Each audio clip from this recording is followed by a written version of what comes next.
Uppercut Magazine, and this is Timothy Bradley. Now, a lot of websites like Press Enterprise, La Prensa, Uppercut Magazine, and Press Enterprise have you as the best pound-for-pound fighter. How do you feel about that? Feels amazing. Finally starting to get some recognition. You know, I paid my dues. I fought against some tough, stiff competition. I think, you know, they got me rated #1 due to the fact that I've been fighting great opposition. I fought, you know, the best opposition in my division. So they got me #1 pound for pound in my weight class. And I think they got it right. Now, who do you think is the best pound for pound fighter right now, and why? I think right now, just because he's been active, Manny Pacquiao is the best pound for pound fighter in the game today, followed by Floyd Mayweather. He's just coming back. I think you know, Floyd needs to get a little bit more busier. You know, he fights 1 fight a year. Manny fights, you know, 2 to 3 fights a year. So I still got to give the edge to Manny on, you know, his activity. But Floyd, I consider Floyd probably the best fighter of this era, of this generation, and definitely this era. So, but Manny right now, pound for pound #1, I think. You haven't been able to fight anyone at junior welterweight. Do you feel forced that you are fighting at welterweight? No, I don't feel forced or anything to be fighting at welterweight. I just think that you know, it gives me a different look, a different avenue to go. You know, I always wanted to see what I could do at 147 pounds. I'm fighting against a tough guy, Carlos Abregu, at 147. He's a big guy, and if I could dominate this guy, then I could dominate anybody. 140, 147, it really doesn't matter.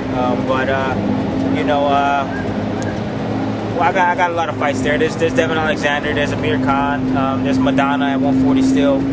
You know, but there's some bigger fish out there that I want to try to get a piece of before they exit the game of boxing. That's, you know, Floyd, Manny Pacquiao, you know, Shane. You know, those are some big fights right there that possibly could happen in the near future.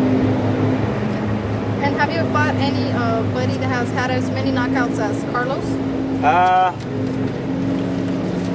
No. Never fought anybody that had as many knockouts as Carlos Abregu. Most of his knockouts were over in Argentina.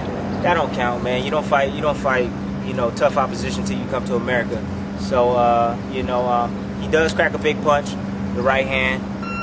So, you know, we definitely got to be cautious about that. I have been down before by Kendall Hall, who was a big puncher.